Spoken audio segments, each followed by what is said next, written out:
told Terry about my dark days in college, and it brought up some feelings. Well, honey Dick, that was a long time ago. You're not that same person you were. You don't get it. There is a darkness inside of me. It wants to get out, wants to walk around. It wants some walking around money, and it wants to buy some shoes, and it wants to walk up with the people and say, "Hey, Gator don't play no shit." You feel me? Gator never been about that. Never been about playing no shit.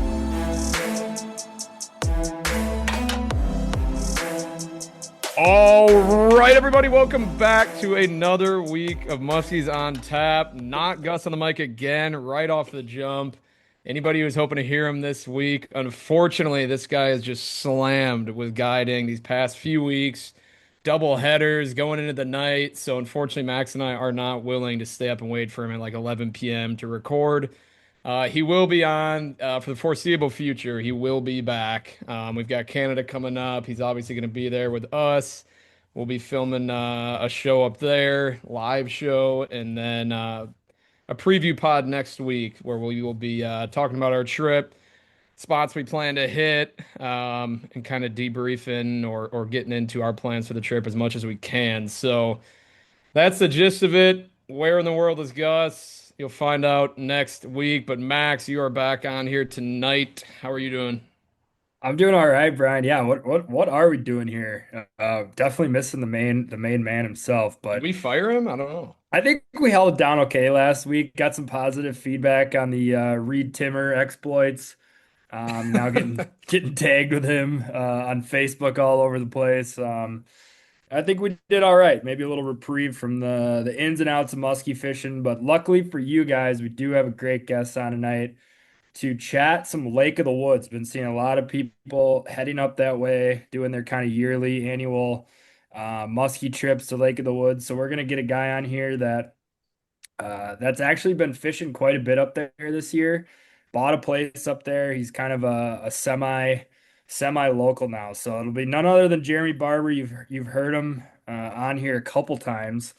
So we'll do our best to keep him on track, but no promises. Really could go in a plethora of different directions here this evening. But as far as for me, dude, I have been just getting put through the ringer since our last podcast. I came down with the summer plague out of nowhere last week, um, which was just bizarre. Like not built diff, got insanely sick for You like got four sick? days.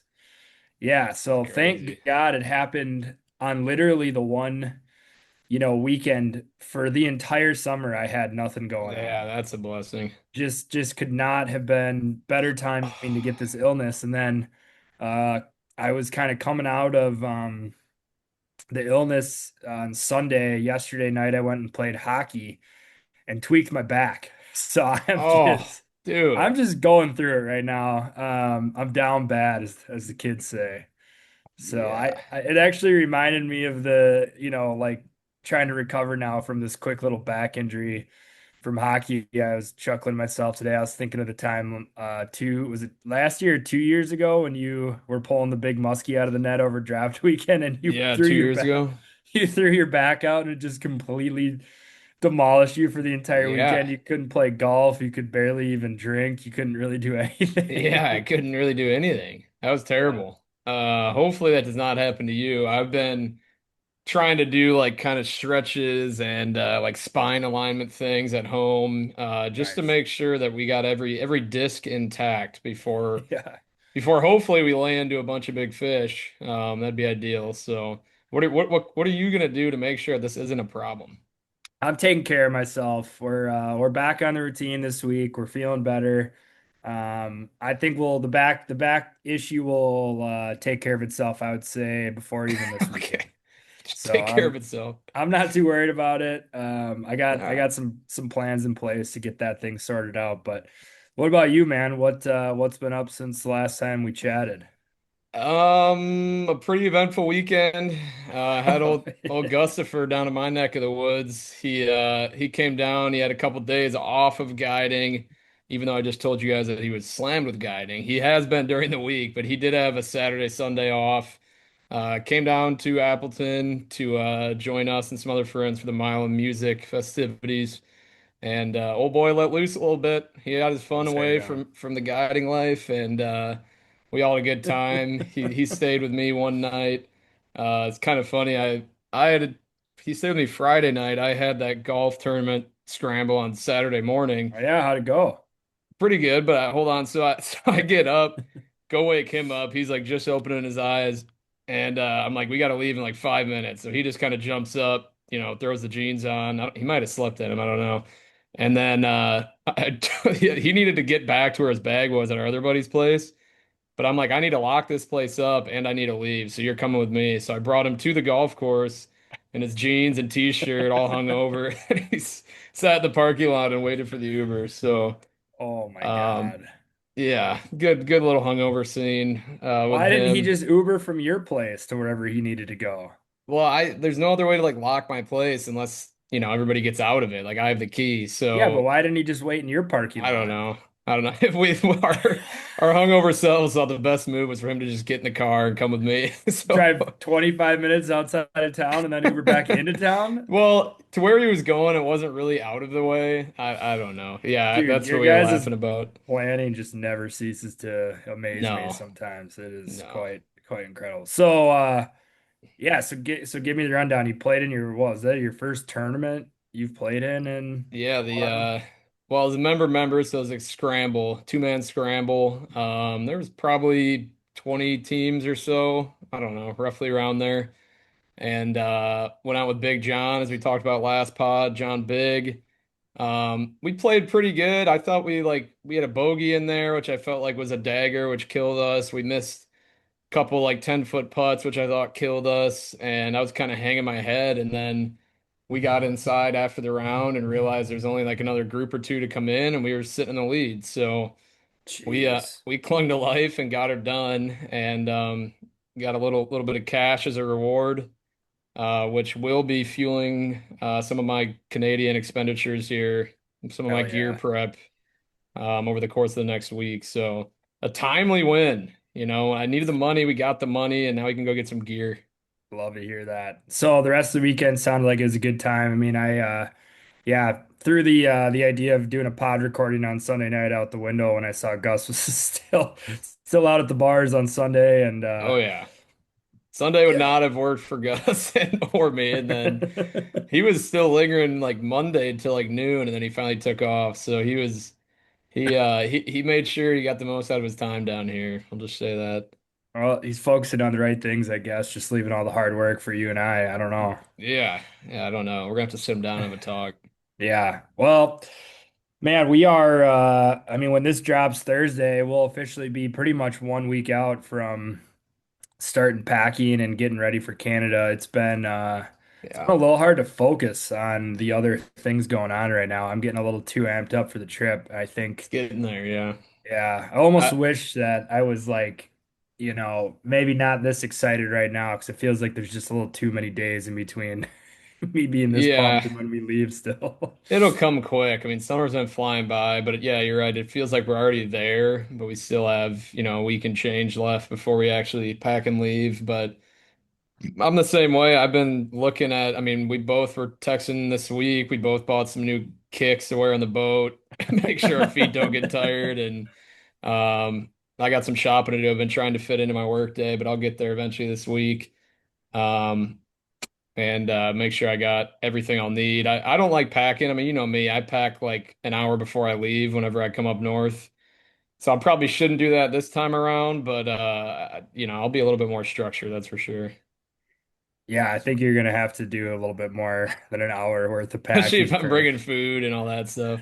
yeah, a 7 day trip where pretty much just got to fend for yourself for a Yeah. full week, No Yeah. no real home base, no stacked or like packed cupboards or pantry when we get Oh, up we'll there, pack them. We'll pack them.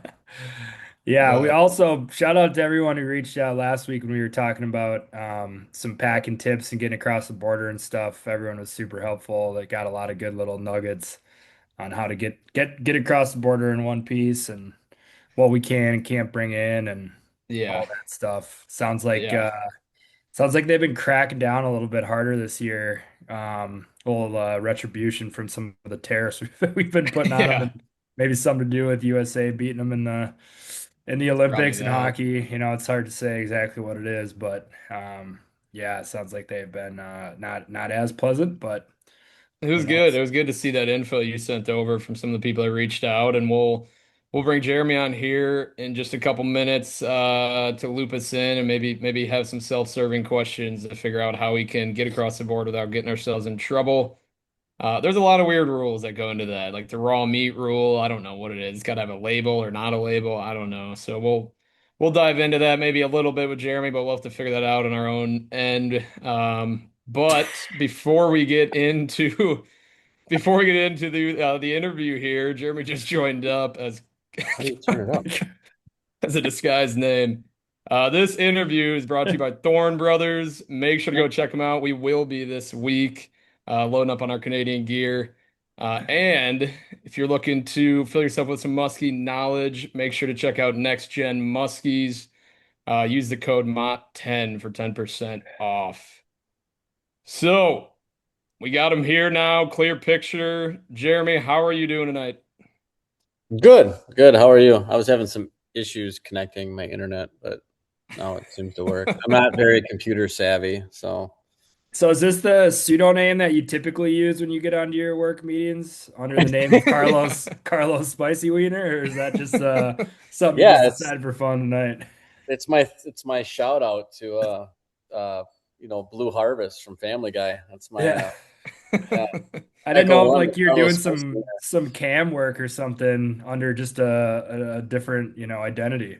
I'll be honest with you, I haven't done a Zoom meeting in a while. Um, Mhm. and I forgot that when you type that name in, it like goes up on your screen. So I was like laughing to myself when I hit enter, and then I came up and I saw it, and I was like, "Oh, that was probably stupid." Yeah, just big bold words. No, I think we'll just be doing an audio deal here tonight anyways, so unfortunately no one else will be able to get to see that. But so we brought you on this evening because obviously we got our Canada trip coming up here, and it seems like a lot of other people have been doing their kind of annual Canada trips over the past couple weeks. I've been seeing a lot of groups heading up to Lake of the Woods, and you yourself are now a homeowner on Lake of the Woods as of I don't know Whoa. when. So you got to give me the rundown. Like, when did you buy this place? How Yeah, did when you did buy this this happen? place? What was kind of the reasoning behind it? And yeah, I mean, I'm excited to hear about it. All right. So a couple of years ago, a friend of mine, Patrick Schmidt, came up and joined up on a trip with us. I can't remember the exact details if somebody dropped out or what the story was, but he went up with us on our annual Lake of the Woods trip that we took every year in Labor Day, and him and his son Michael, and he was just like blown away. It was he had never seen. He told me this is the best trip I've ever been to Canada. I've been all over the place. This is great. Blah blah blah. Uh, if you know my friend Patrick, you know he likes to kind of lean into things a little bit. And all of a sudden, we were going up twice a year, and then it was we should buy a place up here, and it's just I don't know. We looked into it. I'm not a rich man by any stretch of the imagination. Got a little bit of money to play with, but he we were looking at places, and we kind of came to the conclusion like it just wasn't going to work. There wasn't a lot of stuff that had like road access, and I'm not into loading up my bass boat with shingles and driving 10 miles out to an island somewhere or Right. something like that. So I said I just don't think this is going to work. And he kind of agreed. And we happened to be at the Wausau Muskie show, and a real good friend of mine, Garth Darton, actually sent me a message on Facebook and said, "Hey, I'm thinking about selling my cabin on Lake of the Woods. Let me know if any of your buddies are interested." And I'm like, "Are you kidding me? Like, seriously?" Like, I like called you and was like, "Hey man, if you ever want to sell your place," because he lives in Florida and he owns a Culver's down there or whatever. And he's like, "Oh yeah, I forgot about that." And I was like, "Well, let me make a phone call." And I made a phone call. And honestly, on the Sunday of the Wausau show, when things were kind of winding down, 10 o'clock in the morning, I kind of excused myself from Gus's and Nick's booth and went outside and had a kind of a heart-to-heart talk with Garth and about how this would be so awesome for me and my son and Patrick and his son. And yeah, we kind of made it happen. So it's definitely different owning a place there, I guess. I mean, it's not I don't like to work on stuff when I should be fishing. So Yeah, right. I guess I'm not a great, and it's not like some elaborate, but it is. We do have road access. It's kind of a fishing camp. It's a real nice place. If anybody's interested and wants to reach out to me, there's places that are going to be available for rent there next year. John Cole, the owner of this old resort where our houses are. I don't need to get in all the details about Canadian real estate, but he's got a place that's going to be available coming this next summer that he's trying to rent for the whole year. And there is another place that's for sale kind of next to and up the road from us. What area is it in? Of Lake of the Woods? Morrison, Ontario. You're on the water? Yeah. The that's water. awesome. I don't know, 100 yards off my deck. I can see my boat on the dock. I honestly never even thought that was like a possibility. Like in real estate in Canada on Lake of the Woods. That's I pretty didn't sweet. either. I don't. I You learned never a really lot. hear about it, No. Yeah, I learned a lot about different things and how to do it's I don't know. It's kind of, you're kind of preaching to people that musky fish, and you're like, well, is it a good financial? Nothing about musky fishing is financial. If you're asking those kind of questions, you're asking the wrong kind of questions. Right, yeah. I had somebody ask me at the Canadian Opener this year, how many gallons of gas do you think you burn per fish? I don't even want to think about that. No. That's stupid. That's what a stupid question. It's a sad one to think about. Especially not on Lake of the Woods. Yeah. It's yeah. So I don't know. It's definitely unique. And it's interesting. We've got our ups and downs. This year we've been a little bit I don't know. I guess I could say down. But I've talked to a couple of other people. And I guess I would be, I don't know, complaining a little bit that the bite wasn't great. And then I told them how we did, and they basically told me to shut the hell up. So, yeah, I don't know. So you got it this March, or was that last year? Last year. Okay. And then this year, how many times have you gone up, and what do you have planned? We went up. Trevor and I always go up Memorial Day. It's kind of our opener. We open up the cabin. And then we go and we go smallie fishing, basically. We're not big walleye guys. We're not great at catching them. We're not. We're bass guys. When we're not musky fishing and we're here, we go bass fishing. I like bass fishing, and it is what it is. Sorry, I'm kind of distracted here. But we go up there, we go walleye fishing, we go smallie fishing. There's some tremendous smallie fishing on Lake of the Woods. They don't get very, I don't know, maybe I'm not good at it. They don't seem to be very big, but they fight super hard and they're super fat. So, and we catch walleyes. It's like one time of the year that we go walleye fishing. So, Right. That's nice. but, yeah, we do it like bass. We're like drop shotting, and like we honestly don't know how to walleye fish. We see people leave them with minnows. I'm like, why are you using minnows? Like I hear in Canada you don't need to know how to walleye fish. Like people catch them on a jig head with nothing on it, and it seems a little bit easier up there. Feel like Lake of the Woods is like that way. I mean, we Yeah. got to work for them a little bit. I think if I just went out and didn't know what I was doing at all for fishing, I mean, I've been to that area of Canada where it's like you don't want to put your hand in the water because a walleye eats your finger. Yeah. No, I've been there where you're like after the second day, you're like, God, I'm tired of reeling in walleyes. Like, but no, Lake of the Woods is definitely not like that. But I will say, Trevor and I were having this conversation last year. We're like, how many walleyes do you think are in here? Like, it doesn't seem like there's anywhere where there isn't walleyes. Right. Like, I mean, like I say, it's not that they're, super, super easy to catch. Maybe I'm just not good at it. But God, there's walleyes everywhere. You know, it's I don't know. There's a weird slot out there, and no offense to Minnesota guys, I don't need any hate mail, but man, do Minnesota people lean into walleye fishing hard. These guys are rigged up, and they go out there and just start buggy whipping 14 inchers, and they are in paradise. And I'm like, this is stupid to me, but Yeah.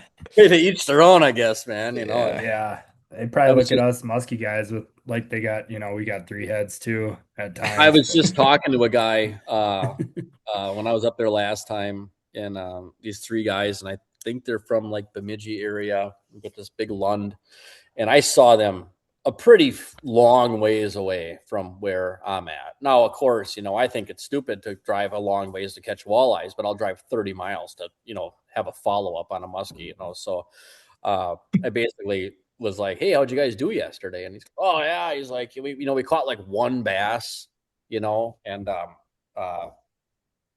we didn't catch any walleyes. And he's like, then today we're going to go over here. And he showed me on the map. And I'm like, dude, that's like 30 miles away.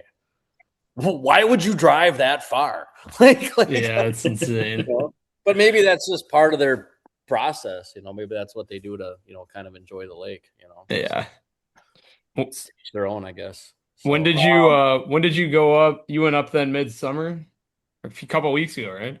Yeah, we went up for the opener, and it wasn't awesome. I thought it was going to be awesome. It was awesome last year. And we screwed up last year. We got there early. I thought the opener, I don't know. I'm very unorganized. I thought the opener was like June 15th or something. And last year it was like the 20th. And we showed up early. So we went walleye fishing for a couple days. And then when the muskies open up, like immediately, first spot, first 5 casts, Trevor sticks like a 46.5. We start catching them. Another buddy of ours was up there. He had a 47.5, a 44. We got into them pretty quick, and it was like, this is awesome. And then we had to go home. So this winter, we're like, hey, we're going for the opener. Opener's going to be awesome. We get up to Memorial Day weekend, for, our walleye fishing, open up the cabin, and the water's like 43 degrees. It was like, oh my God. And there's no weeds anywhere. Like I had a couple other buddies of mine that were like to the north, like up by Kenora, in an area just north of Kenora. And they were like, there's still ice on the lake we're on. We always go on our trip. Like it was a super late spring. We're like, that's all right. It's going to turn around. Everything will be great. We come back up on, I think the 19th was the opener this year. And we got up there and we're like, I'm a little worried. I'm texting like Greg Thomas. I was like, hey, have you been out at all? And he's like, no. He said, working on the bar. I'm like, I just want to know what the water temperature is. So he texted me like Thursday or something before we left. And he's like, hey, the water's like 63. And I'm like, all right, I can work with 63. This is going to be all right. And we got up there and they seemed to be a little slow, but we were moving some fish and we caught a couple of fish and then the mayfly hatch happened. And I mean, it was like, and I can't, and again, anything that I say about Lake of the Woods in Canada, this isn't like gospel, right? Like I might be like completely off base, like completely, like this is like my opinion, but this was like an apocalyptic, like mayfly hatch. Like when you're driving for like 15 miles and you're just driving through mayflies, a good friend of ours was up there with his son, and he caught a sturgeon, like a 70-inch sturgeon. And he's like, we saw this thing on side imaging. We're like, oh my God, this thing must be just an absolute monster muskie. And it actually ate a tube, in its mouth. And what's funny is that like 2 days before that, he's like, man, we got this area and we're really moving. We're seeing some big fish. Like we're seeing like these big shadows on side imaging, and we've hooked a couple of them, and God, they're giants. We can't even move them. And he catches this like 70-inch sturgeon, and I said, "What do you think the odds are you've been working these sturgeon for like 3 days?" Just stuck to the bottom. Yeah, he like hooked it in the mouth. He's like, he fought it for like 45 minutes. It was awesome. It was a great story. It's like a 70-inch sturgeon. I've never caught a sturgeon. It was pretty awesome. But they were like coming and like sucking the mayflies like off the top. And honestly, one night Trevor and I were coming back from a spot. It was like right at dark, and we almost hit one. Like I saw the tail and the like shark fin thing on its back come up, and I like had to swerve the boat to go around it. And we were in like 45 feet of water. I think they were just That's nuts. Yeah, it was crazy. And then I had a little bit of issue with my boat. I got some water in my gas, 100% my fault. Boat shut down like 20 miles from our cabin, and I drove back at like 1,500 RPMs. Took like 2.5 hours. Oh, the bite wasn't great. Like we were struggling. I don't remember exactly how many we got. I think Trevor had. I think he had like a 40. I think our big fish was like a 46 or something like that. We were just done. We were done. Like our boat wasn't working. The wind picked up. There was mayflies everywhere.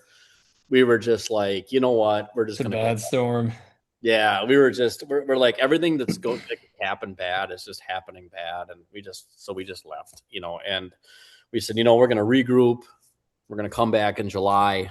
Last year in July, I think we had 28 or something like that. So we were pretty pumped for July, and some friends of ours had been up there the week before, and they didn't do great. We said that's okay. The water's going to cool down. It's getting cooler. I said, what do you guys got for water temperatures? He's like, it's not 80. He said, we're kind of running around, fishing a little bit deeper. We're at 76, 77. We get up there. It's dead flat. It's hot. And I'm like, the water temperature is going to be too hot, man. We're not going to stress these fish out. We're not going to go up there and work fish in 85-degree water. Like, we're going to have to figure something out. And surprisingly, the water was 75, 76, like pretty consistent. And first 2 days, and we get in them right away. First night, I got my 10th cast. I think I caught like a 40-incher. That night, Trevor got a 47.5. We're like, okay, here we go. Next day it's hot. Wind isn't blowing. Got like 1 or 2 in the morning. Got like 1 or something. I think we ended up at 3 the second day. We're like, well, there's some weather coming. There's a storm coming. There's some weather coming. They're gonna light up. And that didn't happen. The weather happened. It was blowing so hard. I'm like, the wind gauge must be broken in Canada because it keeps saying it's 8 miles an hour. Why are the waves 6 feet high in front of my cabin?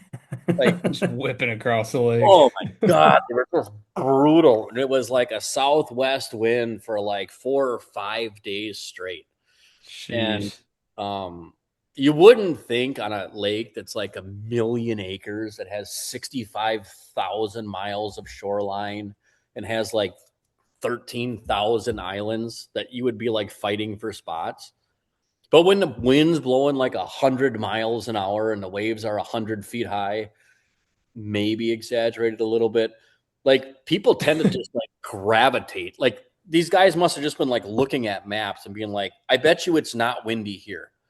And you'd be like, oh, okay, I've been here 100 times. The wind's blowing this way. There should be fish here. And you'd pull around and there's like 6 boats working the same area. It's like, this sucks.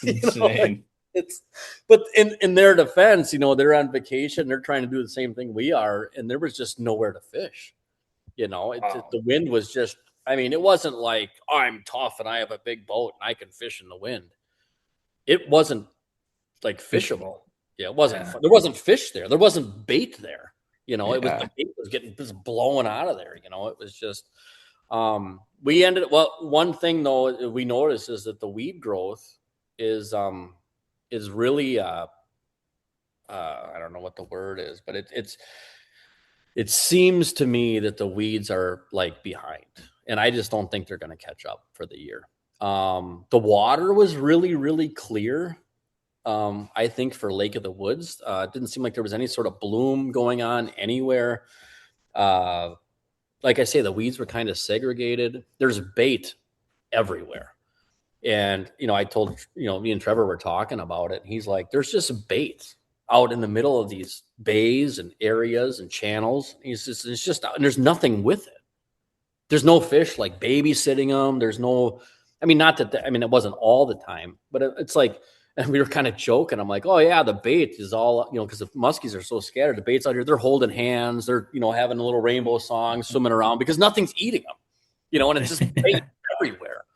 And here we are, ripping rubber baits through them, thinking we're going to catch something. And the muskie's like, yeah, right. Like, I'm going to eat that when I can just, inhale and have fish just swim into my mouth because there's so much bait, and that's kind of what we ran into. We get these real short windows. And again, I'm complaining, it's like, oh man, it was super slow. I don't know. I think we caught like 14 or something, and 6 of them were over 45 inches. But when you're fishing for 11 or 12 hours a day and you see 3 fish, and you're just like, man, it's northern Wisconsin. Whoa, yeah. And then, the guys were texting me and things, oh, how you guys doing? Oh, boy, it's sure slow. We only saw 3 fish. Like, man, that's all you saw. Well, we caught a 48, but like, and it's like, well, yeah, pretty good day, but it just seemed like it was slow. It's all relative. I think, like we're kind of falling into that trap too right now, like getting ready for our trip. I think when you just go to Canada, naturally your expectations just get up pretty high. I mean, you've been going there too for like a long time now. You guys have had these banner trips, so anything like short of that probably can feel a little, a little sluggish. And at least from what I've been seeing, I mean, I think, obviously early on in the year, it looked like it was a little tougher with the cold water. And then now we've just had this mega heat, in July that probably just 180'd everything. And it just seems like a lot of the people that have been going up there, it's been like good, but not great. Like I really haven't heard of too many people being like, we just absolutely smashed them on Lake of the Woods this year. So I wonder if it will eventually get better or what's going on that this year has just been a little bit harder. It's funny is as I was talking to and I was mentioning this to you earlier, Max. One of my neighbors where I live is Dick Pearson. Great guy, vast amount of knowledge. I mean, this guy is just very fortunate to be able to be able to talk to him and he keeps things, I wouldn't say like tight to the chest. We fish a little bit differently, and things like that, but it's funny, it's me, him, and another guy. We're sitting on a dock one day, and we were kind of talking about it, and everybody kind of throws out these crazy theories, and it's kind of like it seems slow, and that's kind of what we were talking about. Like it seems slow, oh yeah, it's super slow. Well, I got a 50 2 days ago, and it's like, oh well, I mean that's a great fish, right? But it just seems slow. And one of the guys brought up. We brought up the late spring, the cold water, I mean, honestly, it was hot the week before I was there. Hot. The guys that were there before me, they were like, we're going out like 5 o'clock in the morning. We're off the water by like 10:30, 11. Like we can't take it anymore. And I was like, well, what's the water temperature? Well, Lake of the Woods water, what I've seen is it gets dark and it gets super hot. And then at night it cools down, right? But it's very surface temperature. Like surface temperature is like, oh my God, it's like 86. And you put your hand down and you're like, there's no way this is 86 degree water, right? Like, yeah. It's, I saw 80 one day 2 weeks ago on one spot. And if anybody knows how we fish up there, we fish shallow. Like I do. I fish shallow. I fish in stuff that you wouldn't think you'd be able to get a bait through a lot of times, Trevor and I do these things where he'll move the boat in there and only he can cast. Like I mean, we don't do it all the time, but there's just certain areas. So if you're going to see hot water, I feel like we would see very hot water, and we just didn't. One day it was just before the wind started blowing. It was just flat, dead calm. I mean, we were dying, just sweating. You're blinking and you're sweating. And we saw 80 in one area. And then as soon as the weather changed and the wind picked up and everything else, we had 72, 73 pretty much consistently over the whole lake. I mean, that was deep, shallow, rocks, weeds, the whole deal. Current, I don't know. I mean, there's definitely, the conversation definitely led towards, there is definitely a lot more pressure up there. I mean, in the 10, 12 years or whatever it is, I've been going to the same area in Canada. I remember when I first started going, it was like, you'd see another guy musky fish. You're like, God, there's nowhere to fish. I saw a boat. He was like 4 miles away and he was pounding something I'd never fish, and now there's like dudes like actively, when COVID happened, that shut a lot of things down. Some resorts shut down, but it seems like a lot of them are back open again. And it's just, there's just more people there. I've always been curious of that because it's like Lake of the Woods has never been a secret. I mean, no. I don't like, I've heard that, not that you're not the first person that's told me that there's definitely more pressure up there these days. Do you think it? I don't even know what you could attribute to that because it's like it's not like all of a sudden everyone's like, "Hey, did you know there's muskies in Lake of the Woods?" Like, just more people getting out of Dodge, not fishing Wisconsin, maybe not doing their annual trips to Minnesota or Wisconsin, and just deciding to go to Canada instead. Like, it does. Yeah, I don't know. Like, it's just kind of curious as to why there would be so much more boat traffic and muskie pressure. Because like I think musky fishing has probably grown a little bit over the last 10, 15 years. I don't know how you'd really quantify that, but it's like you've also heard people make the opposite argument that it's not growing that much. Um, so it's just funny to me that like Lake of the Woods now is just you hear a lot of people just saying like there's just pressure. Or is it people fishing and like learning that Well, there's I more think it's fish in certain spots, like and that people have gotten better? I don't know. it's funny is that and I've Trevor and I have been ones that complain. It's like, God, there's nowhere to fish out here. These guys are pounding all our fish and pounding all our spots, and there's nowhere to fish. Blah blah. And I'm like, we live in Eagle River. Right. Like you fish the chain. Yeah, like the fish chain. It's like, oh God, well, I just have to wait 10 minutes and it'd be my turn. And, I get Yeah. email from the chamber today. It's my it's my day to fish the slide bar. It's funny because we used to joke about that because people, some older guys and stuff would tell me, and they'd be like, "Oh yeah, I got this secret spot in the chain and everything." Now you guys are fishing it because you have GPS and side imaging and blah blah blah. And I'm like, if you honestly think there's a secret spot in the chain, like there's not a muskie out there that hasn't seen a lure. Like that's and you can speak the same way for like Minnetonka or maybe like Bemidji Cass or something like that. And these lakes put out really nice fish and they have the pressure and yeah, there's more people there. There definitely is. But there's a lot of fish there. I mean, there's a lot of fish there. And I think that and Trevor and I had a real conversation on the way home. We were talking about it, and I said, we've had some really, really good trips where we really put it together. And we have adjusted our techniques, our baits, our rods, our reels, everything for this bite, right? Like the way we throw things, the colors we throw, the size of baits we throw, everything else, the way we approach spots. And maybe the bite is changing. And we've done so well with this particular bite that we're trying to make the fish eat how we want them to eat. And I think musky fishermen in general are guilty of doing that. And I know it's cost me tournaments and it's cost me a lot of fish where it's like I like fishing this way, and you stupid fish aren't agreeing with me, and it's because they're stupid. And I'm going to come up with any excuse in the world to not change the way that I have to do things, the way that I'm conducting business to put more fish in my boat, because it sucks trying to find another bite and another pattern and buy different baits and Right. Well, it's like, you hear these stories of guys, fishing in tournaments and they'll go to a lake first time ever seeing it, like going to like a Madison or an Eagle River or somewhere that just gets like insane amount of pressure. And it's like the guys go there the first time and they win or they take a top three or something. It's like sometimes having a new set of eyes on something's like the best thing you can possibly do because you don't fall into the, same shit you've been doing over and over in the past and you never But know. So Trevor and I had that conversation when we were fishing the PMTT, and I know, when you traveled with us and stuff, we used to talk about that. I'm like, I don't want to know what you're doing. right. I don't No. want to know what anybody's doing. And I remember Yeah. just saying that, like, I have too much information, and I'm like, I It's don't a want to know. bad thing. There's definitely a point of diminishing return on Yeah. information overload with musky fishing.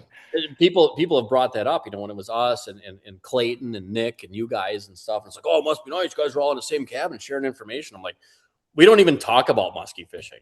Like none of us want to know what the other one is doing because we don't want it to like skew anything that we've figured out, and I think for me, the big issue, I think the big thing that really set me off and I was so angry was we went to Chippewa Flowage. And I thought Chippewa Flowage was cool. I had never been there before, and everybody is like, you gotta throw these green and black bucktails. You gotta throw it. So we spent like 2 days, and Leech that year was the same, or it was, I don't know if it's the year before, it was the same deal. And I remember what bait it was. And I'm like, we're trying to do what everybody else. Why? I hate that. I Why don't you can't swim there stand and fish? Yeah. Yeah. Yeah, they don't eat orange here. They don't eat yellow here. They don't eat black. Like, And there's it's like, no way. There's just no way.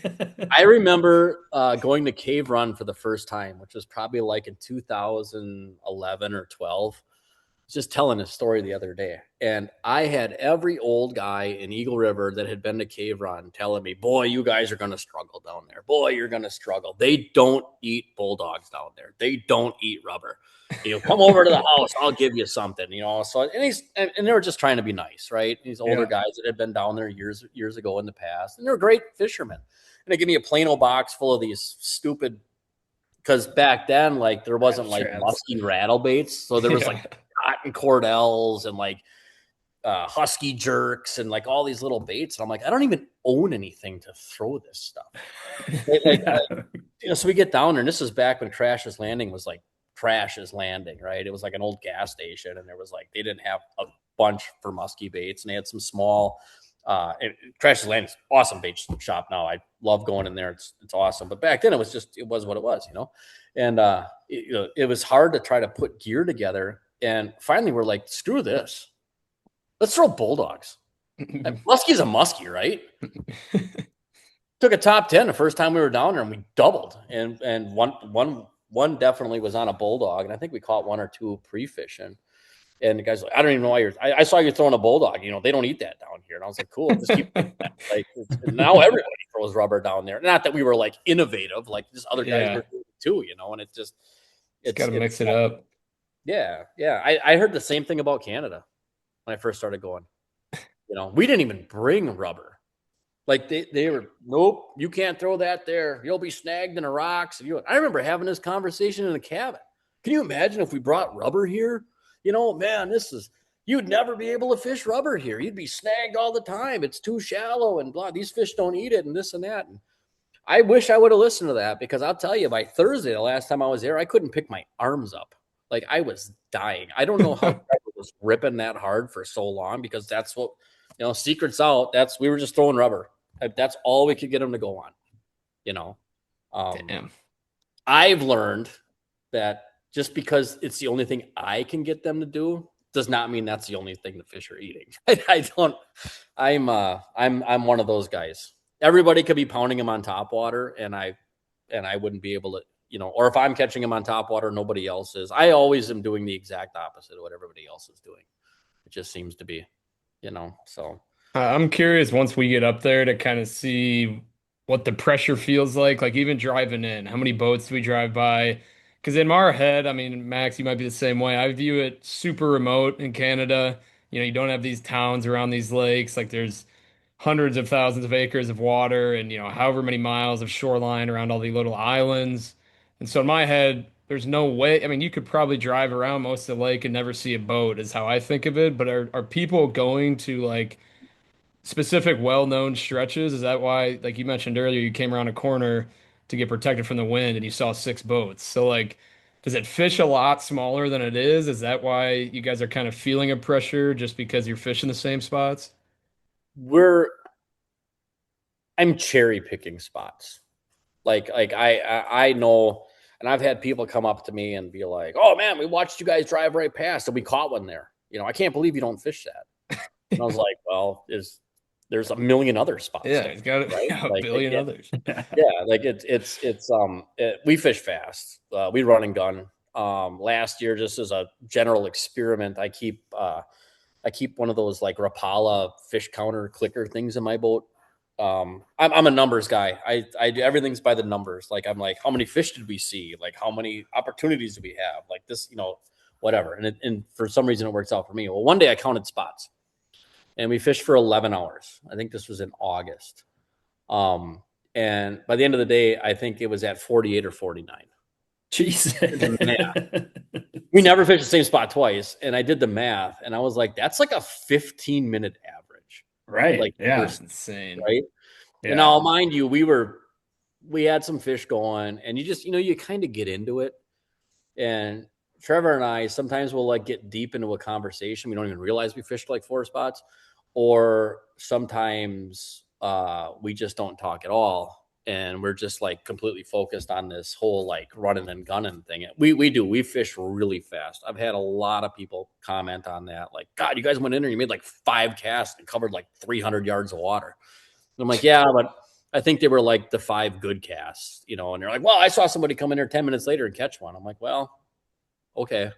You know, like I guess, I don't know. I can't catch them all, you know, Yeah. it is what it is, you know, and again, I'm making fish eat the way that I want to fish, you know, and I have a really hard time. You know, when you fish spots over and over and over again, you're like, okay, there should be a fish here. Okay, there should be a fish here. And then we put the trolling motor on 10 and we jump, you know, we skip across a spot. And I don't know. I know it costs fish, but it is what it is. So real quick, I want to go back to you talking to Dick Pearson, because obviously he's been on, Lake of the Woods forever, and he's got, that one YouTube video that came out that I'm pretty sure Doug had a hand in kind of like remaking, but um, when not like that, you need to give away anything that he's told you specifically, and I'm sure he wouldn't want you to do that, but like just as a whole, like how different does he think about Lake of the Woods compared to like an average weekend angler, like week angler that goes up there once a year and talks about it? Like just having conversations with him is he just thinking about that place differently, or is it maybe not as differently as you would imagine? So I don't know Dick like super well. You know, I've had 3-4 conversations with him, you know, seems like a pretty chill guy. He's pretty cool. I've watched his video. I've read his book, right? Like, and there's really no secrets. Unless, I guess maybe it's just I don't know him that well, but there's nothing that he's not willing to tell you that isn't in that book or in that video. But I was talking to, I think I was talking to Gus the other day, and we were talking about this. And I says, you know, when you talk to guys that are maybe on a little bit different level, it's kind of like talking to Tom Gelb, you know, back when, you know, Tom used to hang out here in town all the time. And, you know, you get to talk to him. He loved talking musky fishing, and you'd talk to him and he'd tell you, you know, oh yeah, I was out here roll trolling, and I, you know, had my, you know, thermometer, and it was down 23 feet, and I was going 1.7 miles an hour, and the sun is in the 3rd quadrant. And he'd go on this whole long thing, you know, and it's like, yeah, I'm not doing that if that's what it takes to catch musky. I think that his like guys like that, like Dick was going on about some dam that he follows, and he's like, you go online, and he was reading like the current flow and the cubic feet per second that's going over, and it was way above my head. But at the end of his story, he was like, the muskie should bite, you know, on such and such a day because of this. And I think for a lot of those guys, like that's half the fun to them. Totally. And these guys aren't hiding anything. They're giving you the information. It's just not the information that you want. You know, like it's not, they're eating double eights and weed beds. Well, yeah, it's you know, Trevor and I, you know, talk about this a lot. You know, it's there's a lot of guys, musky guys. I was guilty of it for a while. That are spot guys and bait guys. All right. And I'm going to blow up the industry here right now, but you know, guys go to shows in the winter to buy new baits, and it isn't because they don't have any.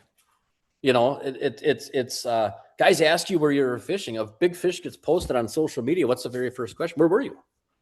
You know, why do guys blur out backgrounds and everything else? Because people are looking. I will say the first question nowadays is temp, live scope. Well, yeah. Once you get past that, then where were you? I have a whole thing about that, but I don't think this is the time and a place for it. I just think it's really odd that everybody's like their big flex now is they're going to die on the temperature hill, you know. And don't get me wrong, like you shouldn't be out there ripping for fish when it's 90 degrees out, but like, God, some guys are just taking it a little far. I think, you know, like I get it, man. We all want these fish to live and be healthy and take care of it. I just think we need to stop attacking each other about every little thing, you know. Doing telemetry studies on pictures and everything else and all this AI and it's just I don't know. It's a long story, but anyway, AI and Facebook's a toxic combination. So you know, Trevor and I were talking about this in the boat, and we said, it's, and I'm guilty of it too. I'm not going to sit here and get up on my soapbox and say, like, oh yeah, you guys are all lazy or, what? No. I mean, everybody's looking for a golden ticket, right? A new bait comes out and you're like, oh man, boy, that's exactly what I've been looking for. I don't care if they're $100 a piece. I think this is going to give me the shortcut, right? And that kind of go back to my initial conversation about, we're kind of struggling, but we're doing the exact same thing we did last year when we put I don't know, 80. I think we had a 3.2 fish a day average. So we're like, oh, well, these are the baits, these are the colors, these are the spots. And we went there today, this year, and we went out there and we fished it, and we're just not getting the same results. And we just keep doing the same thing over and over and over again. Finally, I'm like, wait, let's stop here. This isn't working anymore. Yeah. We have to adjust, but it takes a while to learn. And especially if you go to a place like Lake of the Woods, Trevor and I talk, you're on vacation. Right. So what do you honestly have? 6 days, 5.5 days? You want to get on a fish right away and you want to have a successful trip. You don't want to spend 3 days out there scouting and putting down waypoints and trying to figure out a bite. So it's kind of funny because this happened to us in July. There's this spot that, like, on paper, it looks like there would be like a lot of fish there, right? But for one reason or another, there isn't. And we have a few spots like this. Like, man, this looks awesome. There's like the biggest fish in a lake should be here, and there's just not fish there. And there's not bait there. And it's not. And we watched this group, and I think they were all together. I know they were because we would see them talking to each other, eating a sandwich, whatever. And every single boat in that group ran out to this spot and just pounded it for like an hour. And one boat would get off, and the next boat would come there and pound it for an hour. And Trevor's like, why do they keep fishing that same spot? And I'm like, I bet you somebody in their group caught one last year there. Or saw a big one or something 52 like that. sitting there. Yeah. And like, they're all like, oh man, and you're planning for your trip. You're like, oh man, I can't wait to run up there and fish, whatever stupid name you call a spot. We have a lot of stupid names for spots. And they ran up there and they couldn't wait to get up there. Well, now there's not a fish there, and I feel like I've been guilty of that a lot too, but we constantly preach to each other about, like, let's figure out the bite. Let's not fish a spot. Let's figure out a bite. Let's be observant. The fish that we are moving, the fish that we are catching, the fish that we are seeing, what bait were they on? What was here? Is there current? Is there bait? Is there a specific species of weeds? Do you think it was color? Do you think it was speed? And I know this sound, I'm sure there's guys listening that are like, well, no shit. But honestly, it's really easy to get in a rut, especially when you've had a lot of success, to just do the same old thing. I mean, think of like all the migration data for muskies, like on the chain or those Minnesota lakes. Like, they'll travel, across multiple lakes throughout the course of a year. And so as big as that lake is, maybe those fish move a ton, or maybe when it gets super hot, they push way off of their spots, or whatever it might be. Like, it's even more to learn on a body of water that big than it would be something we're used to in the North Woods. So even though some weeks you just murder them and it's like, oh, like Canada's easy, maybe there's some truth to that where it can get just as hard on the other end. And it just takes a lot longer to kind of learn what their midsummer is, learn what they do with the cold front, with the storm pushing through. Who knows? That'd take a lot. I feel like, I mean, it sounds like, Jeremy, you guys fish some pretty tight spots and kind of like cherries too. But like, I mean, even just, and I was at Vermilion a couple weeks ago, and like, I'm infatuated with that lake. And Clay was up there, as you know, for like 2 weeks, and I talked to him on the phone for like an hour talking about spots and this and that. And like, we talked about those, like, Vermilion's a lot of rocks, right? At least on the side of the lake that we fish a lot on. And it just seems like those fish, it's so much about, like, yes, you have to have the right bait, you got to have the right cadence, you got to be doing the right thing, but it's so much of like timing. And it's like, 100%. the day of compared to even like, week or two to like that day, because like Clay and I were talking about this one spot that he knows that Gus and I had fished a couple times and we really like, and he went and checked it out. And he's like, there wasn't anything there, but it looked good. I bet you if you go there, you might see one. And it was like the second spot we hit right when we got up there. And there was like an absolute freaking dinosaur sitting on it. And it's like, that same trip, like we were up there with another boat. and we were communicating and whatever, and we would say, hey, we're gonna go fish this island, or we're gonna go fish this rock bar. We would name them, and it's like we'd go, and sometimes we'd go fish it, and we'd see nothing, and then they'd go fish it 3 hours later, and there'd be 3 fish on it. So it's like it's so a lot of it too just feels like you're kind of sometimes you're pulling a little bit of a lottery ticket. You know what I We mean? were up Like, there one time. This was years ago, and it was Ryan Reynolds and Nick Amoros fishing in a boat, right? oh God. And we were fishing in the same area. And we fished a spot, and then we left, and we went to this other spot. Unbeknownst to us, there was like an island in the way. And here we had fished a spot right before Ryan and Nick, and then we fished a spot right after Ryan and Nick. And then we went back and we kind of crossed them, and we slowed down. Hey, how's it going? He's like, oh my God, Ryan just got a 51.5. I said, where'd he get it? And he points at it. I go, I literally fished that 10 minutes ago. And he goes, where did you go? And I'm like, I went over there. He's like, Nick lost an absolute giant over there. I'm like, we haven't seen shit. I'm like, same spots within like minutes of us throwing the same bait. And you guys are contacting all these giant fish. We haven't even had a follow-up, but so I got to tell you my amazing joke. I was laughing for like an hour because it was so windy. We were going and fishing like weird stuff. And this is what I absolutely love about Lake of the Woods. It was so windy, and all of our stuff was, you can only fish the same spot, so same areas, same spots so many times. And I'm like, I am so bored. Like, can we just go somewhere else? And that's a wonderful thing about Lake of the Woods. There's a lot of fish in there. So you can go like a completely opposite area of the lake, and if you're putting it together reasonably, you should contact some fish. So we were out doing just some weird random stuff. We're fishing this bay, we were just driving around, and Trevor's like, I don't know, that looks okay. I'm like, yeah, I guess, shut down, and all right, let's try to fish this. And I'm like, what is that laying up on shore? And Trevor's like, there's a refrigerator. And I'm like, what? He's like, yeah, that's a I'm like, because I couldn't quite make it out. And he's, his eyes are way better than mine. He goes, there's a refrigerator. I'm like, that's really weird, And so we get done. I was like, what we should call this spot? And he's like, what? I'm like, we should call it the 85 Bears because it has a fridge and it sucks. And like nobody else was getting. I'm like texting everybody because I thought it was hilarious, and everybody's like, "Yeah, whatever, man, that's stupid." Like, I was like, That's good. So we rotate off this spot, and we go to this other spot. This is no kidding. I slow down, and I was like, "Oh, no, this looks all right." And Trevor's like, "We fished this once when I was like 11, and I lost like a 4-footer right here." And I'm like, "What?" He's like, "Yeah, remember we were driving around in the wind, and you were like, I don't know, this looks okay." He's like, and I made like one cast, and this like 4-footer came up and grabbed it, and I ate. And he goes, and I lost it like immediately. He's like, and we've never fished it again. He goes, it was right here. I'm like, really? That's weird. So we fish it. The last cast on a spot, he catches a 48.25. No way. Wow. I was like, we should probably put a waypoint on this spot. Yeah, better name this one. That is the one thing I miss terribly about fishing PMTTs with you and Trevor is getting 95 texts from you during pre-fishing just saying random ass shit that you think is hilarious and I also thought was hilarious.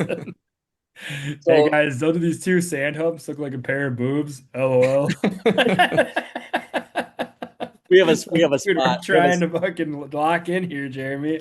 Oh God, we have a spot on Lake of the Woods we call Titty Bar, and nobody knows why. And I was like, I don't know, man. It just looks like a pair of boobs, and there's like a bar there. So we just call it Titty Bar. I don't know. Weird.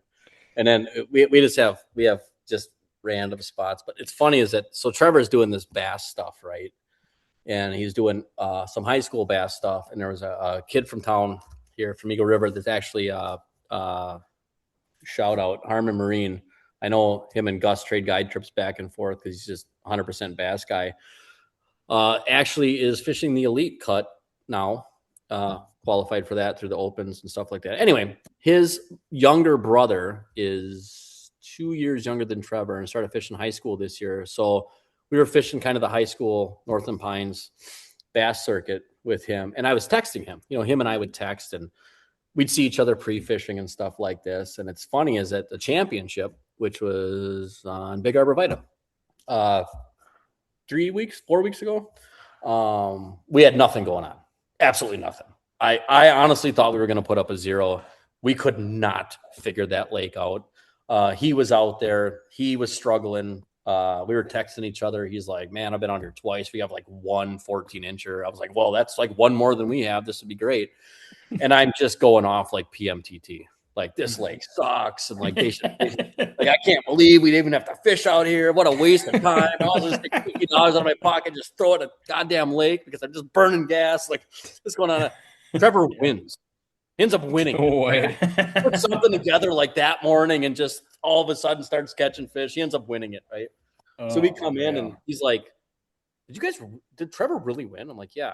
And he's like showing me his phone.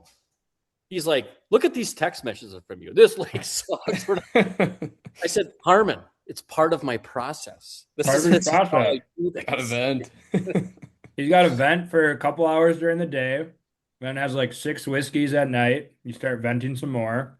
Oh, yeah. When you catch a fish, then you say, I'm the fucking best. And I know what I'm doing. Musky fishing's easy. I don't know why you guys are having such a problem with it. Yeah, and then it's rinse and repeat every trip. It's one of the better processes out there, honestly. You remember when Clay and Nick won Tonka? Oh, yeah. We were going to come to blows in the cabin. Like, it was very tense. There was a very tense situation. Clay, pretty usually mild-mannered, doesn't really, freak out too much. Like, I thought we were going to be rolling around in the grass. Like, he snapped at me, I snapped back. He was yelling at Trevor. We were yelling at Nick. Like, everybody was yelling at Gus. Max is just being Max. And, and then they end up winning. And I was like, that's why, man. Right there. That's why. Gotta have the process. Gotta get it off your chest. Yeah. I mean, honestly, have you ever gone out and like did good at musky fish? And you're like, wow, today's going to be great. And I'm just happy to be out here. And oh, well, I haven't seen any fish for 4 hours. I hope I see one. No. It eats you alive. Definitely every great musky story starts with you bitching about something. Yeah. Yeah. Yeah, usually. I was like, this spot. I'm like, we need a fish, Trevor. I'm like, all right, this spot sucks. I don't know. Let's break a rod or something. Maybe kick a grab. I mean, Brian knows my process with him to get him to catch fish. I just got to start getting on his ass. Usually about my bait choices. Telling him that there's no freaking way anything's going to eat that and that he's terrible. And I don't know why he decides to choose that. And then he catches a fish. Yeah. And I say, you're welcome. Good process. It's a good process. I bought a pink and white Hunzy tail the other day. Ooh, because I thought of Brian. I was sitting down at Guide's Choice Pro Shop and I was looking at all their Hunzies and I was like, is that a custom color? Is that brand new? I don't know. It's like pink and silver and it has like a silver blade and it's got like a white and silver skirt. Like I've never seen good for where we're going. Yeah, I might need that. I said, I bet Brian would throw this. Yeah. And he'd make one cast and catch like a 48-incher. So like, I'm going to buy this because it's just something weird. I've never seen anybody throw it before. Yeah. That's where I'm at. I was texting Mr. Hunsader himself today. He did say that he was in cahoots with Brian about getting you a box of Fort Canada. I'm like, you are doing literally the Lord's work talking to Brian about making baits for him. Yeah. I don't know how you do that. I don't know why you've decided that. Like, I don't know if you're just required to do charity work when you start making baits or what, but like this is his community service. This is literally communities. This is a pen, like here comes like a pink and brown bucktail with like a green blade on the back or something. Well, I thought about going absolutely disgusting, but it's got to be a balance of something that'll sell, hopefully. So we'll see. It's a lot more modest than I feel like most people are thinking, but he's getting I guess 2 more protos. Hopefully the final protos done and sent over before next week at some point so we can bring him up north. Trevor retired a bait at this trip. And when he bought it at the Wausau show. I go, what in the hell are you buying? And he goes, I'm going to catch a fish on this. He wore it out. Like it's junk. It won't work anymore. What was it? What was it? Spill the beans. Oh, I can't even tell you because I honestly feel like we're onto something. But okay, all right. Hey. I'll privately text you this because it's we're onto something. Brian's gonna freak out when he sees Is it a like, oh my bucktail God, where I the would two pull the blades shit are out this of far that. away from each other? T-handle that? blade bar Is thing. it a T-handle bladed bucktail? Oh God, no, it's a regular bait. It's just a really weird color. I'm throwing that Okay. thing on Wabagoon, by the Yeah, way. that's gonna get absolutely murdered. We might be on to something pretty quick. Yeah, we might be onto something we don't even know it yet. We haven't Yeah. even taken a cast yet. Forgot I had that thing. I better go find it. I'm telling you, I was a guy that always threw black, right? That's my go-to, man. If you don't know what to throw, just grab something black, right? And Mhm. it's still solid. The black is still solid. But thanks to my son, who has no fear and is a really good stick, he throws the wildest stuff and he catches fish on it. So now, if you look in my boxes, you're gonna be like, wow, you guys have some really wild colors. And I gotta honestly apologize to Brian because I said he was colorblind at the Wasp when he showed me his baits. I'm like, are you colorblind? Like, are you Yeah. seeing the same thing that I'm seeing? Yeah. You know? And now I'm like, man, a couple of those colors are pretty cool, and I wish I had one right now. Yeah. Yeah, I Yeah. think my good chances to catch fish on some of those wacky colored baits is going to be in Canada. So I'm definitely excited to experiment a little bit. I did not get them on opener this year in Wisconsin, so we got some get back to be getting on. Yeah, Yeah, Brian is very overdue for a muskie, so I'm a little worried about how I wouldn't say that. Timing, like just I haven't had time in the water, but yeah. day wise, since last muskie, we're due. I'm gonna tell you something. For as much time as I've spent on really quality water, I'm embarrassed to tell you how many fish I have this year. And honestly, I caught a 47 in a quarter a couple weeks ago, and that was my biggest fish for the year by like a full 8 inches. Woo! I was looking. We have a board that we keep up in our cabin, and I guess I didn't realize how absolutely atrocious my year was going until I started looking for my name, and it was very hard to find. And I was like, oh wow, I am really struggling this year. But I will tell you this: my netting skills are on point. Like On That's good. practice. I netted one out of the trolling motor after it broke off. Like Oh, that's wow. I am like gold medal, platinum series, like netter. super duper net guy. Yeah. So did you I mean, I guess Gus and I aren't doing the trail this year, Clayton and Nick aren't, but last year you guys took some time off as you know, Trevor is a budding bass superstar now. Did you miss fishing the PMTT trail at all? Or like traveling around to the tournaments and fishing, you know, the new stuff? Or was it not as much of a FOMO situation? And now obviously you got the place on Lake of the Woods, so you know. Definitely. I mean, and I can speak to just about everyone that fishes the PMTT. Like, you miss the camaraderie. I mean, I have friendships with some people. That's the only place I see them. Mhm. You know, going out down at I love Cave Run. Cave Run is awesome, except for the fishing. But everything about it is just awesome. Like being in open water and we're still, frozen and whatever. And I've been to Cave Run when the fishing's good. Cave Run's actually a really, really good fishery. It's just we're not getting a great look at it that time of the year. But your options are really limited, and I'll defend the PMTT here a little bit. Like, I mean, there's only certain waters you can really fish. Yeah. I mean, you can't have anything in July just about anywhere. Because of the heat, and nothing's like big enough, I mean, unless you want to have every one of your tournaments in Minnesota, which would probably start a civil war, but like it's it's a little bit of a struggle, but yeah, no, I 100% miss hanging out with you guys and doing the PMTT and the camaraderie and the planning and the trips and everything else like that. The fishing, yeah. I mean, it's awesome when every fish you catch means something. I mean, Yeah. really means something, Right. goes zero to hero real quick, Yeah. But I think, I'm getting a little older, it's a little more I don't know how some of these guys do it, man. Like, it's honestly, maybe I just fish differently. I have this like whole like kamikaze, like I fish until I just can't move anymore. The time, I didn't like the fact that I wasn't in control of my own schedule.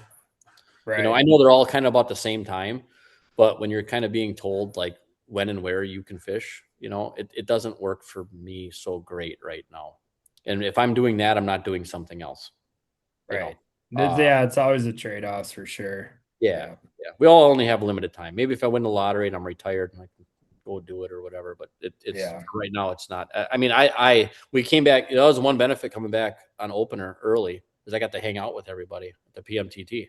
It was right here in Eagle River, and we came back and I walked in and we went out and had dinner one night, and that was awesome. And I really missed it. I came back, on that Sunday, and I said, Trevor, you missed the PMTT or tournament fishing? And he was like, no.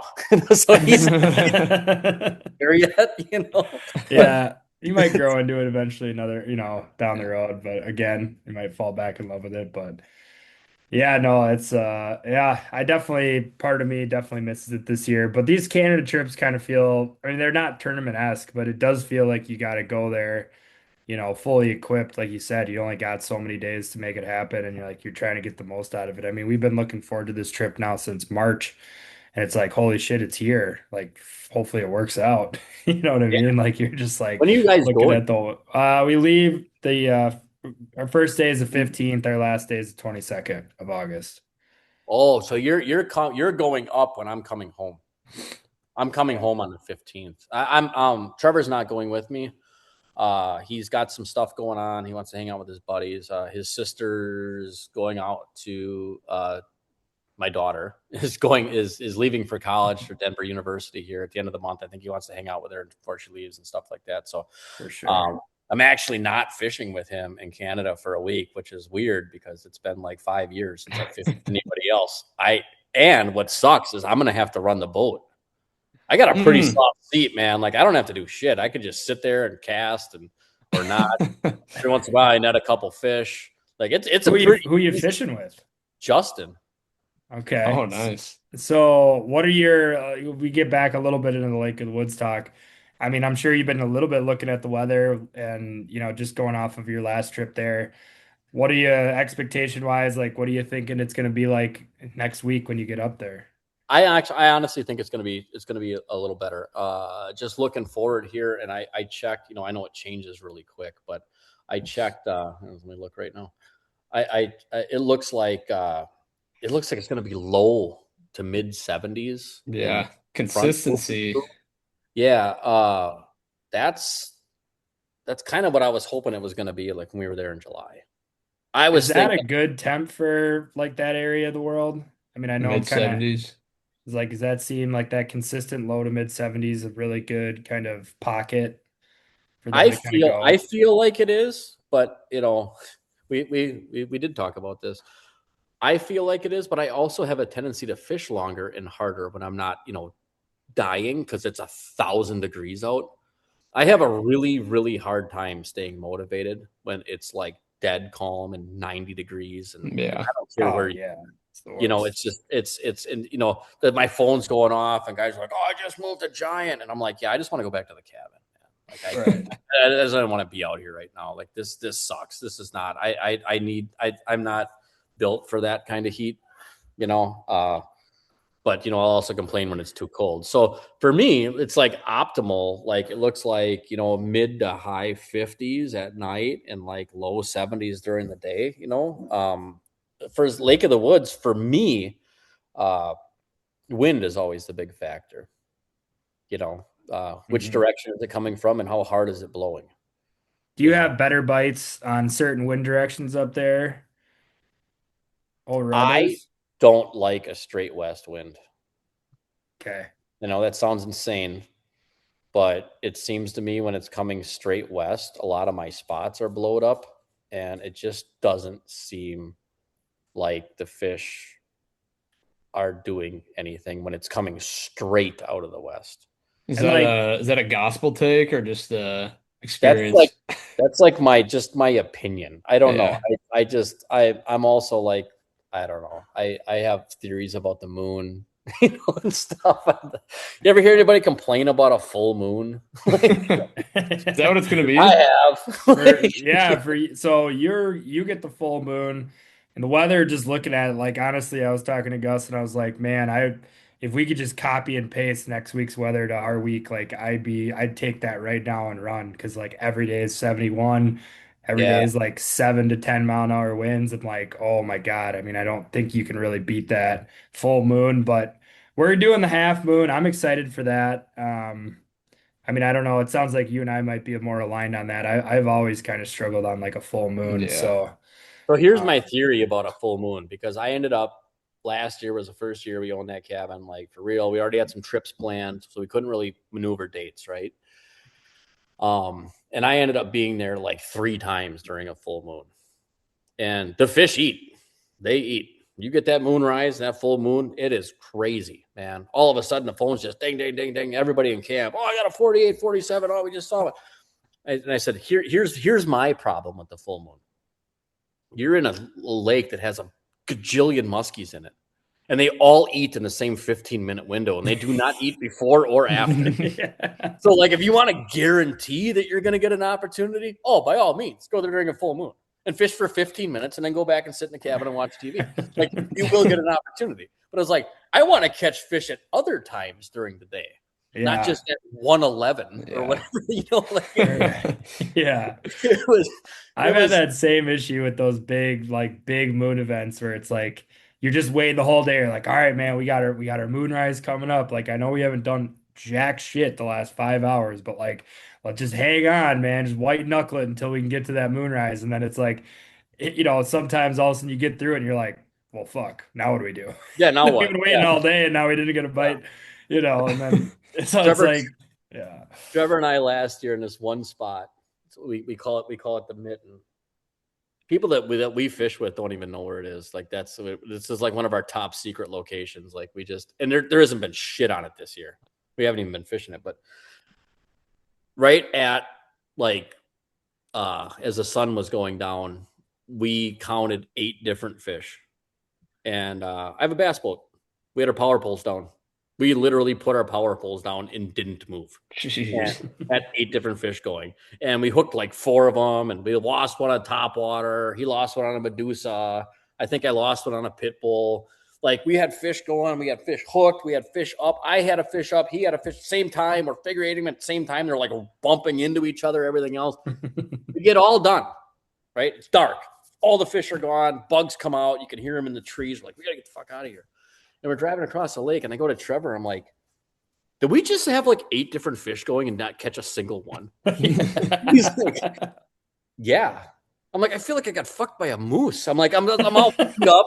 Like, our whole deck is just full of like every bait that we brought. Like, everything is destroyed. I'm like, what do you mean? Nothing to show for it. Yeah. Oh. Is there a time of day up on Lake of the Woods, like, moon stuff aside, but just like any little maybe sneaky windows that you guys have done well, like, maybe right as like the heat of the day starts around 10, 11 a.m. or like, that afternoon period when maybe it starts to cool off a little bit. Has there been any other sneaky windows that you guys have had a lot of success in? It seems to me, and again, and I'm sure people are going to jump on Gus's Instagram or whatever and be like, he's wrong. He's an idiot, whatever, which is not far from the truth. But I feel like that 10-to-1 window, it just seems like they just don't want to go early for us, and maybe I just had this conversation with a guy that's caught way more 50-inch muskies than me on Lake of the Woods. Matter of fact, he caught one 2 weeks ago. And he's like, I see you guys leaving your cabin at 8:30, 9 o'clock in the morning. I'm like, yeah. He's like, you've already missed it. You got to be out there at 5 o'clock in the morning. And I'm like, I'm not doing that. I get up at 5 o'clock in the morning to go to work every day. Like, I'm on vacation. Like, and it just seems we have never been good morning fishermen. I mean, like, in general, we just don't like, I mean, we'll get them here and there, but it seems like that 10-to-1 window. It doesn't seem to matter like which way the wind is blowing, like what the moon is doing, what the temperature is doing. It's like you fish and fish and fish and fish. And all of a sudden it's like, oh God, there's finally one. And it's like, oh, is it already 10:30? Like, and you look, oh yeah, it is. It's 10:30. Like, it just seems like. And then for us, it seems like that 1:30, like all of a sudden it'll just it's dead till like 4 o'clock. That's been our experience. Now, I'm not saying we haven't caught fish, earlier or in that other No, window. but like I do think they're throughout the day. Like we've talked about this in Wisconsin too. Like, and it's seasonal. I mean, there's different times a year where like all of a sudden it just randomly it's like, dude, between 4 and 6. Like I always think of those like, cooler August days. It's like it seems Yeah, like right away in the morning it can be really good in northern Wisconsin, and then you just get for whatever reason that like afternoon in August, like when the wind's kind of at its peak. For I don't know, we've always just done well. Like right as that wind kind of hits its like peak for the day, and you can kind of get on them then. But I'm always curious if there's like little sneaky windows that. I know, like in the fall, and I just started fishing there in the fall a little bit, and I know a lot of guys troll. I have a bass boat. I'm not trolling. I don't know how. I don't have trolling baits. I don't have trolling rods.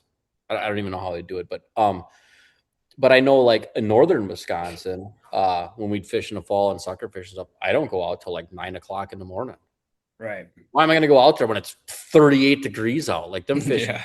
I mean, they're not going to be active, and I kind of, I guess, I don't know. I have this argument and I want to be right because I don't want to get up at 5 o'clock in the morning and go Right. fishing when the Yeah. sun doesn't go down till 10:30 at night. And by the time you come in and you eat and you take a shower and you finally go to bed to go to the next day, it's like midnight. And Oh, it's like, oh, I'm gonna totally.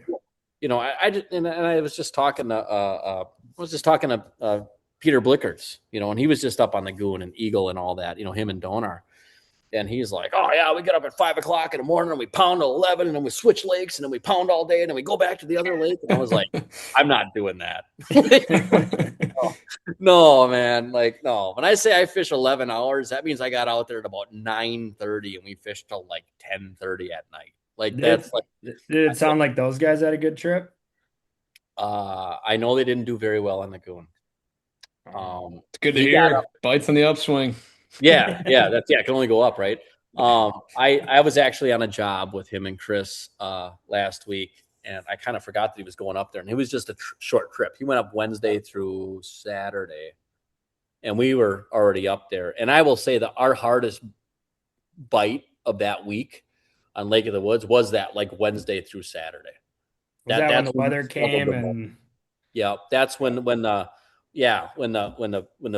big wind was still blowing, and then I know some guys from town went up and fished in the same area, Lake of the Woods, as us, and they got there on Saturday. I passed them like north of like Deer River, and they went up there. And the first day they got like a 49, and I was like, oh yeah, of course, like oh, the wind quit blowing, and it's not 1,000 degrees out, and it's like, oh, and all the fish are hungry, and they had 2 or 3 days where they did really well, and then I know they struggled at the end of their trip, like it evened out again. And it seems like if you go there for a week, we always talk about this. Like it's quite an accomplishment, no matter how many fish you catch. We've had some great trips. We've caught 28 in a week, 27 in a week. It's still incredibly difficult to catch one fish every day that you're there. Like I know Trevor's done it like 3 times. I've only done it like once or twice. I know other guys in our cabin that are up there all the time. I've only done it once or twice. Like it's really, really hard.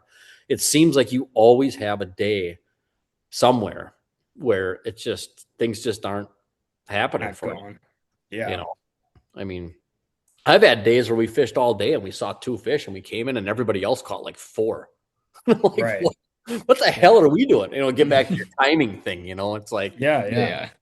I mean, it's just I just had bad timing. It's just I couldn't catch a fish if you held a gun to my head. It's just Yeah. I mean, I haven't done, my experience of doing these longer, like musky trips really started with the PMTT. Like normally my musky fishing, experience up to doing the PMTT was just ripping up to northern Wisconsin and get the Friday, Saturday, Sunday. We knew where we were going for the most part. Like we kind of knew what they were going on or whatever.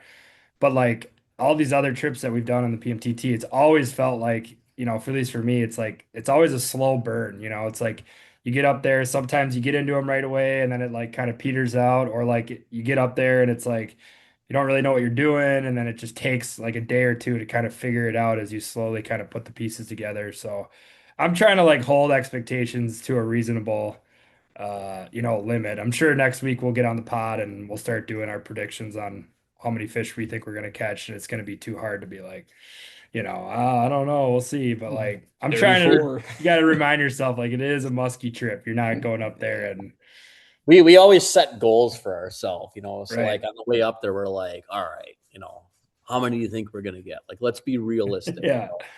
And then after like 2 days, you're like, well, it's already like We me. He's like a adjusted. numbers guy. He's like, oh my God, we're on pace to catch like 38. And I was like, yeah, But we're not gonna catch 38. Like we're gonna have a couple of bad days here, and it seems like it always happens like that. It's either like you get there and they're just on fire. right. And you're like, oh shit, the middle of the week's gonna suck. Or you get there and it's like, oh good, we're not catching shit. So Yeah, like it's like we're really gonna build get into them in a couple of days, right? Like up. just it's I don't know. That's all part of the fun, for me and stuff like that. But I'll tell you, like when you have a tournament mindset, it's really, really hard to turn that off. Yeah. I know Nick and I have had long conversations about that. And it's like, some people go out and this is totally fine. I'm not ripping on anybody. If this is how you want to do it, whatever, as long as you're enjoying it, as long as you're enjoying the sport and promoting the sport, I don't give a shit how you do it. But like some guys will go out and, kids I coached in hockey, oh yeah, did you do any fishing? Yeah, we were out, this weekend. And how'd you do? Oh, we got 5, and I'm like, oh my God. Well, me and my dad went out, we didn't catch anything. I was like, oh, well then you find out how they fish. And they went out and they went to the same spot and they put on the same bait. And they were like, well, I guess they're not biting today. And they went home. Mhm. That must be like super relaxing. I go out. Zero pressure. I'm like, we're not catching anything. You gotta do something. It. And you're running around and you're switching baits and like, Yeah. and when you take that same mentality and you go to like Canada and you're there for like 6 days, like, and this is like conversation with Blickards the other day. He's like, oh yeah, we get up at 5 o'clock in the morning. Like I physically wouldn't be able to do that. Yeah. Because at the pace that we fish and how hard we go, like I can't do it. My body can't do it. It's when you get done for the week, and I was talking to a guy last year about it. And I think that was one of the weeks we caught 20 some odd fish or something. And he's like, oh man, that was great. Boy, you look tired. I'm like, I'm beat up, man. It's a lot of work it's I know this sounds stupid. And I'm sure somebody's going to comment and say, what a fucking idiot. But like, it's a lot of work, like netting and releasing fish and like, and like maintaining your gear and you have to like retie and like, you're in the cabin at 11 o'clock at night, like making other leaders or tying new stuff on or stripping line off because it got all beat up because you're catching fish and you're just, and because the fish are biting, you fish longer and harder and you go to more spots and everything else. And God, by Wednesday or Thursday, you're like, Jesus Christ. Like I would embrace the sweet hug of death right now. Like I'm so tired. I can't even move. Like my back hurts. My hands are all cut up. Like my feet hurt. My boat isn't running right. Like there's lures all over the place. 2 rods are broken. I'm having the time of my life because we're catching fish, right? And then when you get done, you're like, oh, that only cost about 10 grand to fix all this shit, right? It just beats you up, and it's hard on your gear. Yeah. I mean, I don't know. It's just a different way of going about it, I guess, and I always know like, back, Spencer Berman, when he was on a PMTT and stuff, we talk about this. And I was like, you guys are catching, 700 fish a year or whatever out in St. Clair. And I'm like, God, that's gotta be hard on your gear. Like, how often do you like completely strip your line off? Or how often do you have to like buy a new musky net or like, I mean, put 700 fish in a net in a year and see how great it is at the end of the year. If everything's all wore off and it's all twisted up and beat to hell, like, I don't know. It's just different. It's a good problem to have, but it's just, it's just another problem, We were chatting this week and specifically today, I guess, a bunch about what we're going to be able to pack and get across the border. We've heard from numerous people that they've gotten a lot more strict maybe over the past year or two in terms of what you can bring food wise, drink wise. Is it just easier to buy it once you get across the border, or what are some tips and pearls for us and then anybody else that's going to be going up this summer? I would honestly say like keep it simple. Like so the big thing is always like tobacco and alcohol, right? So the way it was explained to me is like, you can bring a liter of alcohol or you can bring a case of beer, not one of each. I got in a really long conversation with the woman at the duty free store when there used to be one in Baudette about like, I have too much. I want to declare. I don't want to try sneaking stuff across. I don't want to get in trouble. I don't know if they do this, but I don't want to put a little red flag by me. So every time I come across, I'm getting a cavity search, right?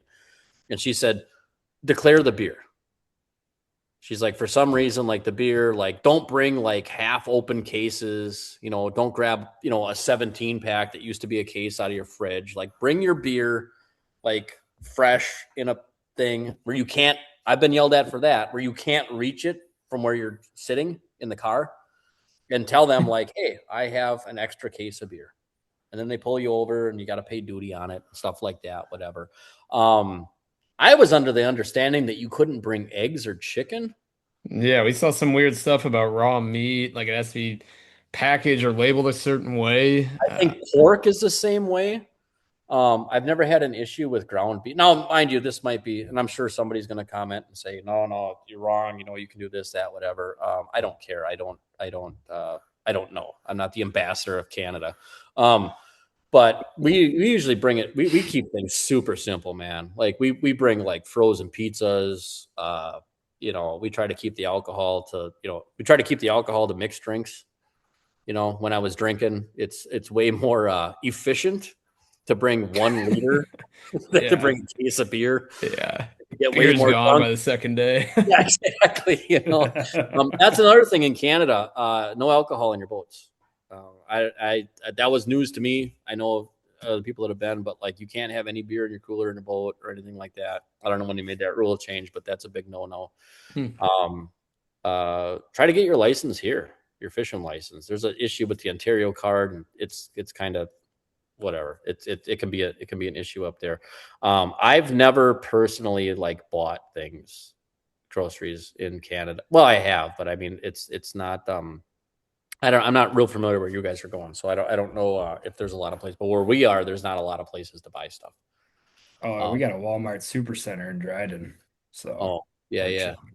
The other thing that I've learned is when you're up there, like don't pay like use your card for everything. Because I've had them take my American dollars and give me Canadian. God. And then I did the conversion. I was like, wait a minute. That's math. Did I just pay $100 for breakfast? Threw you for a loop. We had an issue with gas. I don't know if you guys are bringing gas or not. But I never thought of this. I don't bring gas anymore, but I used to bring a lot of gas, and I never thought of this. And you think I would, being I have a CDL and everything else. But like, I think Clay got questioned last year, and the guy said, "How much gas do you have?" And he's like, "Oh, I have like 9 cans." And he's like, "Oh, okay, cool. Because if you had 10 or more, this would be an issue." So I think it's 50 gallons that you'd have to placard your vehicle for hazmat or something like that, and I don't know where in Dryden what gas costs, but when I pull my boat out and I go to the gas station down the road from our cabin, it was I did the conversion. It was $5.58 a gallon. So now obviously on the water it's a little more. I know guys are paying a little north of $7. Damn. Yeah. So all right, well. We appreciate it. I think this is just a good like little pulse check on Lake of the Woods. When do you leave for your trip? I think we're gonna leave Friday morning. All right. Well, I don't like driving in the dark. Yeah, I think we will be doing that from what it says. Yeah. I got to get up there and pound everybody else's spots in the cabin before they get up there. There you go. There you go. Me and Justin warned them because they were like, "When you guys coming?" Well, we're gonna leave Friday afternoon. Now we're gonna leave Saturday morning. That'll all be fished out by the time you guys get up there. So, well, keep us updated on how you guys are doing next week, and yeah, we'll stay in touch. We should probably wrap here. I think we're getting right at that good sweet spot of an hour and a half. So, oh wow, yeah, time flies, and you're complaining about musky fishing. Yeah, when I won't shut up. Yeah, awesome. Well, thanks for having me. That was great, and good luck to you guys. And yeah, I'll shoot you a text or whatever. Tell you about all the cool stuff we did. I don't know if it'll apply to you, but Hopefully. Well, I think it's all useful, just understand it's gonna be a whole different game for us. So we're super fired up. Yeah. I'm cool. You guys are deciding to go to Canada and take this whole fucking clown show on the road, because then maybe there's an opportunity you guys to come over by us and bring a clown show over by us, because that'd be kind of cool. Yeah, I that'd think be that's sweet. gonna be on the hopefully docket over the next couple years here is, we're not doing the trail probably at least for the next few years, and instead kind of replacing it with this, week-long trip to Canada and a couple others. So Hit some new lakes up there each time.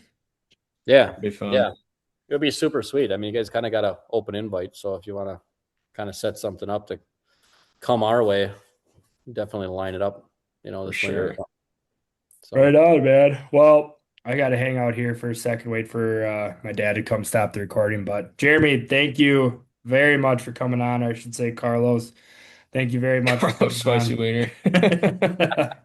Appreciate you giving us your time tonight and giving us all the good lowdown on Lake of the Woods. I'm sure a lot of people will be curious to hear how your trips have been up there. I know we got a lot of people that probably are about to go up for their August trip, and guys that probably are curious and how you did in July, because I know a lot of guys do the trip in July. So thank you very much for coming on. It's a blast. yeah, no, I appreciate it. So, yeah, good luck, and we'll stay in touch. Cool. Thanks, Jeremy. All right, talk to you later. Later.